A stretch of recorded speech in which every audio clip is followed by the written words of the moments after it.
Hi all, എൻ്റെ പേര് Josephine. Already എൻ്റെ ഒരു ടെസ്റ്റിമോണി നിങ്ങളുടെ മുന്നിൽ പറഞ്ഞിട്ടുണ്ടായിരുന്നു. അതായത് എൻ്റെ ഈ ക്യാപ്പിന്റെ എക്സ്പീരിയൻസ് ആണ് ഞാൻ അതിൽ പറഞ്ഞത്.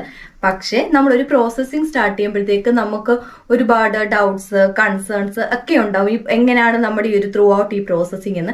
ഞാനിപ്പോൾ റീസെന്റ് എൻ്റെ ക്യാപ് കോഴ്സ് കഴിഞ്ഞതാണ്. മെയ് 12th ആണ് കഴിഞ്ഞത്. അപ്പം ഇവിടെ നിങ്ങൾക്കിപ്പോൾ കുറേ ഏജൻസിയെ അറിയാമായിരിക്കും. ബട്ട് സ്റ്റിൽ ഇവിടെ ഒരു ക്യാപ് പ്രോഗ്രാം കഴിഞ്ഞപ്പോഴത്തേക്കും എനിക്ക് ഒരുപാട് ഏജൻസി കൂടെ പഠിച്ച ഒരുപാട് സ്റ്റുഡൻസിന് ഒരുപാട് പേരെ പരിചയപ്പെട്ടു. അപ്പോൾ ഒരുപാട് ഏജൻസി നിന്നാണ് അവരൊക്കെ വന്നത്. അപ്പോൾ അവരുടെ എക്സ്പീരിയൻസും ഏജൻസി, അതായത് അവരുടെ ഏജൻസി അവർക്ക് കൊടുത്ത എങ്ങനെയാണ് പ്രോസസ്സിങ്ങിന്റെ ടൈമിൽ അവർക്ക് കൊടുത്തത് എന്നതിനെ കുറിച്ച് ഞാൻ കേട്ടിട്ടുണ്ട്. അതുകൊണ്ട് തന്നെ അതെല്ലാം കൂടെ വെച്ച് എന്താണ് നമ്മളൊരു ഏജൻസി അപ്രോച്ച് ചെയ്യുമ്പോഴത്തേക്ക് നമ്മൾ ചോദിക്കേണ്ട കാര്യങ്ങൾ, ഇമ്പോർട്ടന്റ് ആയിട്ട് നമ്മൾ അറിഞ്ഞിരിക്കേണ്ട കാര്യങ്ങൾ എന്തൊക്കെയാണ് എന്നുള്ളതാണ് ഞാനിതിൽ പറയാൻ പോകുന്നത്. ഞാനിവിടെ ചെയ്തത് ക്യാപ് പ്രോഗ്രാം ആണെങ്കിൽ ഇപ്പൊ അടുത്തതായിട്ട്, അതായത് പുതിയ ബാച്ച് ചെയ്യാൻ പോകേണ്ടത് അല്ലെ ചെയ്യേണ്ടത് CBT OSCE ആണ്. ബട്ട് ഇതിന്റെ പ്രോസസ്സിംഗ് എല്ലാം സെയിം ആണ്. നമ്മൾ ഏജൻസി അപ്രോച്ച് ചെയ്യുമ്പോഴത്തേക്ക് നമുക്ക് കിട്ടുന്ന നമ്മൾ ചെയ്യേണ്ട ഡോക്യുമെന്റേഷനും വെരിഫിക്കേഷനും എല്ലാം സെയിം ആണ്. ഒറ്റ മാറ്റമേ ഉള്ളൂ. നിങ്ങൾ ഇവിടെ വന്ന് ചെയ്യേണ്ടത് OSCEയും നാട്ടിൽ ചെയ്യേണ്ടത് CBT ആണെന്ന് മാത്രമേ ഉള്ളൂ. ബാക്കി ഏജൻസി ത്രൂ നമ്മൾ ചെയ്യുന്ന എല്ലാ പ്രോസസ്സിംഗും സെയിം ആണ്. ഞങ്ങൾക്ക് ക്യാപ്പ് ചെയ്യാനായിട്ട് ഡിസിഷൻ ലെറ്റർ റിസീവ് ചെയ്യുന്ന സ്ഥാനത്ത് നിങ്ങൾ, അതായത് CBT അടുത്തതായിട്ട് എഴുതാൻ പോകുന്നവർക്ക് ഐക്യുവിന്റെ സൈറ്റിൽ ഒരു ലിങ്ക് കിട്ടും. അതാണ് നിങ്ങളുടെ ഡിസിഷൻ. നമ്മൾ ഒരു ഏജൻസി അപ്രോച്ച് ചെയ്യുമ്പോഴത്തേക്ക് നമ്മൾ ചോദിക്കേണ്ട കാര്യങ്ങളുണ്ടല്ലോ. അതിൽ ഒന്നാമത്തെ കാര്യമാണ് നമ്മൾ CGFNS പ്രോസസ്സിംഗ് സ്റ്റാർട്ട് ചെയ്യുമ്പോൾ നമുക്ക് അതിന്റെ യൂസർ നെയിമും പാസ്വേഡും തരുമോ എന്നുള്ളത്. കാരണം അത് നമ്മൾ ചെയ്യേണ്ട കുറെ കാര്യങ്ങളുണ്ട്, ഏജൻസി ചെയ്യേണ്ട കുറെ കാര്യങ്ങളുണ്ട്. പക്ഷേ CGFNS എന്ന് പറയുമ്പോഴത്തേക്കും അതൊരു പോർട്ടൽ സൈറ്റ് ആണ്, ഫിലാഡൽഫിയ ബേസ്ഡ് ചെയ്തൊരു സൈറ്റ് ആണ്. അപ്പൊ നമ്മൾ അതിനകത്ത് നമ്മുടെ കുറച്ച് ഡോക്യുമെന്റ്സും സർട്ടിഫിക്കറ്റ്സും എല്ലാം നമ്മൾ ചെയ്ത് കൊടുക്കണം. എംപ്ലോയ്മെന്റ് ഹിസ്റ്ററി ഉണ്ട്, അതിനകത്ത് നമ്മൾ സെൽഫ് അറ്റസ്റ്റേഷൻ ചെയ്ത് കൊടുക്കണം. പക്ഷെ പലതിലും ഏജൻസി തന്നെയാണ് അത് ചെയ്ത് കൊടുക്കുന്നത്. പക്ഷെ നിയമപ്രകാരം, അത് നിയമപരമായിട്ട് നോക്കുമ്പോൾ അത് അങ്ങനെയല്ല ചെയ്യേണ്ടത്, അത് കാൻഡിഡേറ്റ് ആണ് ചെയ്യേണ്ടത്. അതുകൊണ്ടാണ് നമ്മൾ അതിന്റെ യൂസർ ഐഡിയും പാസ്വേഡും നമ്മൾ തന്നെ അവരോട് ചോദിച്ച് മനസ്സിലാക്കണം. അതായത് നമ്മൾ അറിഞ്ഞിരിക്കണം, ഉറപ്പായിട്ടും നമുക്കത് കിട്ടണം. എന്നാൽ മാത്രമേ നമുക്കത് ചെയ്യാൻ പറ്റത്തുള്ളൂ. അതുകൊണ്ട് നമുക്ക് അതിന്റെ ആക്സസ് ഉണ്ടായിരിക്കണം. ഇനി നിങ്ങൾ അപ്രോച്ച് ചെയ്യുന്നത്, പലരും പല ഏജൻസി ആയിരിക്കും അപ്രോച്ച് ചെയ്യുന്നത്. നിങ്ങൾ ഏതെങ്കിലും ഏജൻസി അപ്രോച്ച് ചെയ്യുമ്പോഴത്തേക്ക് അവര് നിങ്ങൾക്കത് തരത്തില്ല, അതായത് യൂസർ ഐഡിയും പാസ്വേഡും നിങ്ങൾക്ക് തരത്തില്ല എന്ന് പറയുവാണെങ്കിൽ ഉറപ്പായിട്ടും നമുക്ക് ആ പ്രോസസ്സിങ്, അതായത് നമ്മുടെ ഈ ഒരു പ്രോസസ്സിങ് ആ ഏജൻസിയായിട്ട് നമുക്ക് കണ്ടിന്യൂ ചെയ്ത് പോകാനായിട്ട് പറ്റത്തില്ല. കാരണം നമ്മൾ ചെയ്യേണ്ട കാര്യമാണത്, ഏജൻസി ചെയ്യേണ്ടതല്ല.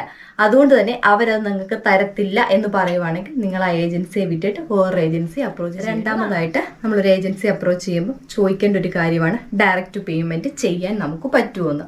അതായത് ത്രൂ ഔട്ട് ദ പ്രോസസ്സിങ് ചില കാര്യങ്ങൾ നമുക്കൊരു ഏജൻസിക്ക് നമുക്കൊരു സർവീസ് ചാർജ് ഉണ്ടാവും, നമ്മളത് കൊടുക്കും. അതിനുശേഷമുള്ള കുറച്ച് പേയ്മെന്റ് നമ്മൾ ഏജൻസി ത്രൂ അല്ല, ഏജൻസി അല്ല ചെയ്തു തരുന്നത്, നമ്മൾ തന്നെ ചെയ്യുന്നത്. അതായത് CGFNSന്റെ പേയ്മെന്റ്, ഐക്യുവിന്റെ payment, international criminal history, immigration ലോയറിൻ്റെത്, ദെൻ നമ്മുടെ വിസ പ്രോസസ്സിങ്, ഇത്രയത്തിന്റെ പേയ്മെന്റ് നമ്മൾ ഡയറക്റ്റ് ആണ് കൊടുക്കുന്നത്, ഏജൻസി ത്രൂ അല്ല കൊടുക്കുന്നത്. പക്ഷേ ഞാനിവിടെ വന്നതിന് ശേഷമാണെങ്കിലും കുറെ ഏജൻസി, അതായത് കുറെ സ്റ്റുഡൻസിന്റെ എക്സ്പീരിയൻസ് വന്നപ്പോഴത്തേക്കും അവര് ഏജൻസി ത്രൂ ആണ് ഈ പേയ്മെന്റ് എല്ലാം ചെയ്തത്. അങ്ങനല്ല, നമുക്ക് അതിനൊരു സൈറ്റ് ഉണ്ട്. ഇമിഗ്രേഷൻ ലോയറിന് വരുമ്പോഴത്തേക്ക് അവരൊരു ഇൻവോയ്സ് തരും, നമ്മൾ അതിൽ ത്രൂ ആണ് അത് പേയ്മെന്റ് ചെയ്തത്. ബാക്കിയെല്ലാം നമ്മൾ സൈറ്റിൽ ഡയറക്റ്റ് ആണ് കൊടുക്കുന്നത്. ഫോർ എക്സാമ്പിൾ, എൻ്റെ ഒരു ഫ്രണ്ടിനാണെങ്കിൽ 33,000 ആയി CGFNSന്റെ പ്രോസസ്സിംഗ് ചാർജ്. ആക്ച്വലി ഞാനത് ചെയ്തപ്പോഴത്തേക്ക് എനിക്ക് 26 ആയിട്ടുള്ളായിരുന്നു. ബിക്കോസ് നമ്മൾ അവരുടെ സൈറ്റ് ഡയറക്റ്റ് ആണ് കൊടുക്കുന്നത്, ഏജൻസി ത്രൂ അല്ല കൊടുക്കുന്നത്. അപ്പൊ പല ഏജൻസിയും ഇൻ ബിറ്റ്വീൻ ഇതിനൊരു ബ്രിഡ്ജായിട്ട് നിന്നിട്ട് പേയ്മെന്റ് വാങ്ങിക്കാറുണ്ട്. പക്ഷെ അങ്ങനെയല്ല, നമുക്ക് ഡയറക്റ്റ് അടയ്ക്കേണ്ട പേയ്മെന്റുകളാണ് അതല്ല. അപ്പൊ നമുക്ക് അതനുസരിച്ച് നല്ലൊരു ഡിഫറൻസും വരും. അപ്പൊ നമ്മളൊരു ഏജൻസി അപ്രോച്ച് ചെയ്യുമ്പോൾ ഉറപ്പായിട്ടും ചോദിക്കണം, ഡയറക്റ്റ് സൈറ്റിൽ നമുക്ക് പേയ്മെന്റ് ചെയ്യാൻ പറ്റുന്ന സൈറ്റിൽ ഡയറക്റ്റ് നമുക്ക് പേയ്മെന്റ് ചെയ്യാനുള്ള ഓപ്ഷൻ ഉണ്ടോ ഇല്ലയോ, അത് നമ്മൾ അത്യാവശ്യമായിട്ടും ചോദിച്ചിരിക്കേണ്ട ഒരു ഇമ്പോർട്ടന്റ് കാര്യമാണ്. ഡയറക്റ്റ് പേയ്മെന്റ് ഓപ്ഷൻ ചോദിക്കുന്നതിനോട് ഒപ്പം തന്നെ നമ്മൾ ചോദിക്കേണ്ട ഒരു കാര്യമാണ് ഇമിഗ്രേഷൻ ലോയർ പ്ലസ് വിസ, ഇതിന് നമ്മൾ എത്ര പേയ്മെന്റ് അടയ്ക്കണം എന്നുള്ളത്. ഫോർ എക്സാമ്പിൾ, ഇതിന് നമുക്ക് വേണ്ടി വരുന്നത്, അതായത് നമ്മൾ പേ ചെയ്യേണ്ടതെന്ന് വെച്ചാൽ ഇമിഗ്രേഷൻ ലോയറിന് $1,000 പ്ലസ് വിസയ്ക്ക് നമ്മൾ 246 ആണ് $. ഇതാണ് നമ്മൾ പേ ചെയ്യേണ്ടത്. ആക്ച്വലി അതൊരു കൺവേർഷൻ വരുമ്പോഴത്തേക്ക് ഒരു ഇന്ത്യൻ റുപ്പീസ് 65, ഇതാണ് ഞാൻ പേ ചെയ്തത്. ഇത്രയാണ് നമ്മൾ അടയ്ക്കേണ്ടി വരുന്നത്. പക്ഷേ എൻ്റെ ഒരു ഫ്രണ്ട് ഇവിടെ വന്നപ്പോഴത്തേക്കും ഞാൻ ചോദിച്ചപ്പോഴത്തേക്കും 95 to up to 1 lakh ഇത്രയും വരെ പേയ്മെന്റ് ചെയ്തിട്ടുണ്ട് ഈ രണ്ട് കാര്യത്തിനും. എന്ന് വെച്ചാൽ അവർ ചെയ്തത് ഏജൻസി ത്രൂ ആണ് ചെയ്തത്, ഏജൻസിക്ക് പേയ്മെന്റ് ചെയ്ത് അവർ ചെയ്തതുകൊണ്ടാണ് ഇത്രയും ചാർജ് വന്നത്. പക്ഷേ നമ്മളിത് ഡയറക്റ്റ് ചെയ്യേണ്ട പേയ്മെന്റ് ആണ്. ഡയറക്റ്റ് ചെയ്യുമ്പോഴത്തേക്ക് നമുക്ക് ഒരുപാട് പൈസ, ഇപ്പൊ നമുക്ക് പറയുമ്പോൾ തന്നെ മനസ്സിലാവില്ല, ഒരുപാട് പൈസ ഡിഫറൻസ് ഉണ്ട്.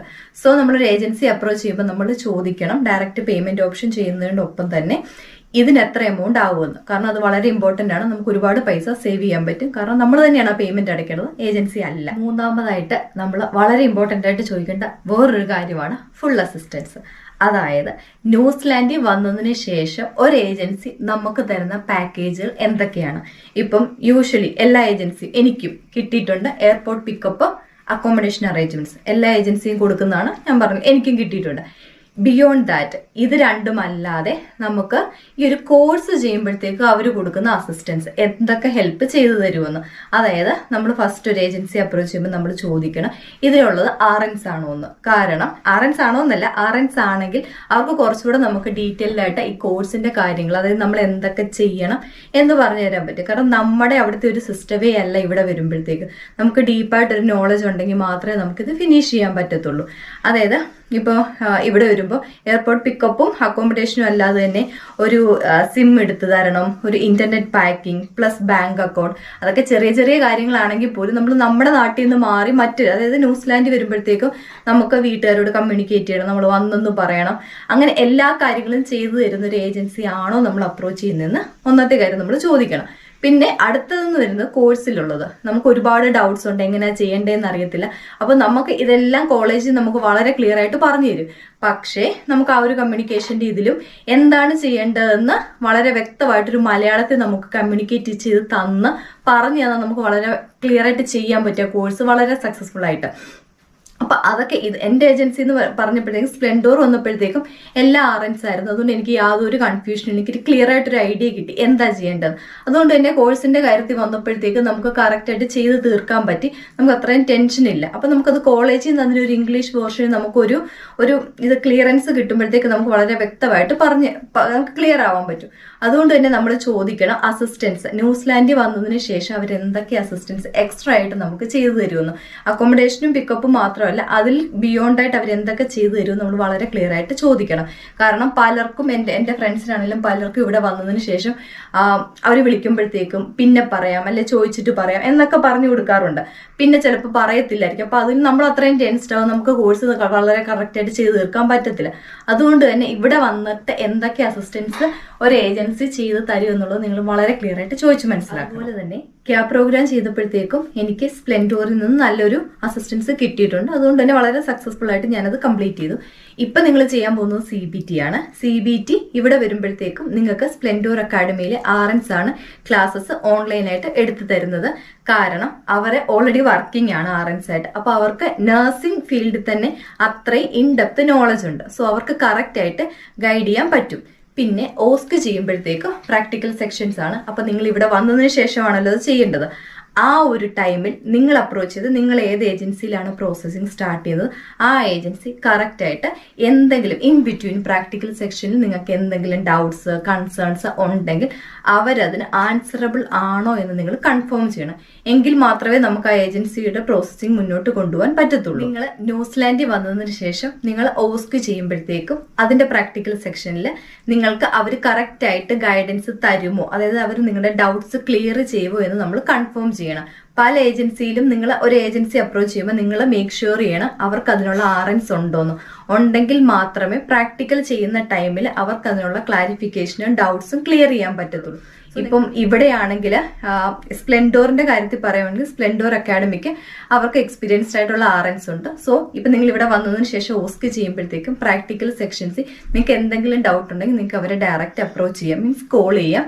ഡൗട്ട്സ് ഉണ്ടെങ്കിൽ ക്ലിയർ ചെയ്യാം. നമുക്ക് അങ്ങനെ അത് ഫിനിഷ് ചെയ്യാൻ പറ്റും. നെക്സ്റ്റ് ആയിട്ട് നമ്മൾ അറിഞ്ഞിരിക്കേണ്ടത്, നമ്മൾ ചോദിക്കേണ്ട ഒരു കാര്യമാണ് ജോബ് അസിസ്റ്റൻസ്.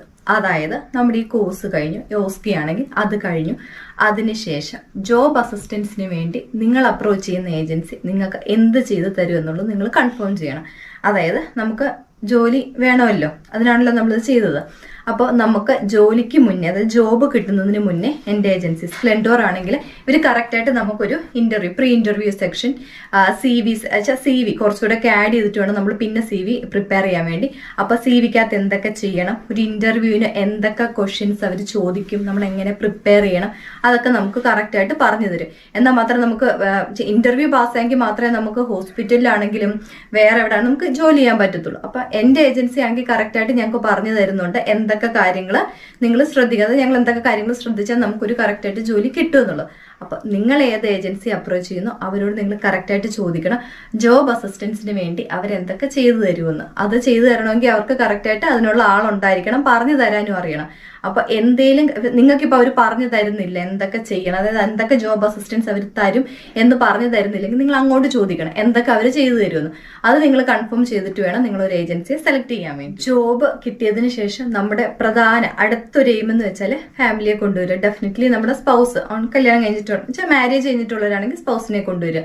അപ്പോൾ അതിന് അവർ എന്ത് അസിസ്റ്റൻസ് നമുക്ക് ചെയ്തു തരും, അത് നമ്മൾ അപ്രോച്ച് ചെയ്യുന്ന ഏജൻസി നമുക്ക് എന്ത് അസിസ്റ്റൻസ് ചെയ്തു തരുമെന്ന് നമ്മൾ മേക്ക് ഷുവർ ചെയ്യണം. ഇപ്പൊ സ്പ്ലെൻഡോർ ആണെങ്കിൽ ഇപ്പൊ കറക്റ്റ് ആയിട്ട് നമുക്ക് പറഞ്ഞു തരും എന്താ സ്പൗസിന് നമ്മൾ എങ്ങനെ PR ഇടുമ്പോൾ, നമുക്ക് PR ഇടുമ്പോൾ അവർക്ക് ഇടും, PR ഇടുമ്പോൾ എന്തൊക്കെ ചെയ്യണം, അതിനുശേഷം ഇവിടെ വന്ന് അവര് സെറ്റിൽ ആവാനുള്ള കാര്യങ്ങൾ എന്തൊക്കെയാണ്, എന്തൊക്കെ ചെയ്തു തരും എന്ന് നമ്മൾ കൺഫേം ചെയ്യണം. എന്റെ ഏജൻസി ആണെങ്കിൽ എനിക്കത് കറക്റ്റ് ആയിട്ട് പറഞ്ഞു തന്നു, എനിക്ക് പ്രശ്നമില്ല. പക്ഷെ നിങ്ങൾ അപ്രോച്ച് ചെയ്യുന്ന ഏജൻസിയോട് നിങ്ങൾ കറക്റ്റ് ആയിട്ട് ചോദിക്കണം ഇവിടെ വന്നതിന് ശേഷം PR ഇടുന്ന കാര്യങ്ങളും അതിനു വേണ്ടിയുള്ള അക്കോമഡേഷൻ അറേഞ്ച്മെന്റ്സ് അങ്ങനെയുള്ള കാര്യങ്ങളൊക്കെ എന്തൊക്കെ നിങ്ങൾക്ക് ചെയ്തു തരുമെന്ന് നിങ്ങൾ കൺഫേം ചെയ്യണം. ഇപ്പോൾ സ്പ്ലെൻഡോറിന്റെ ഇമിഗ്രേഷൻ ലോയർ എന്ന് പറയുമ്പോഴത്തേക്കും ന്യൂസിലാൻഡ് ബേസ്ഡ് ഇമിഗ്രേഷൻ ലോയേഴ്സ് ആണ് നമുക്കുള്ളത്.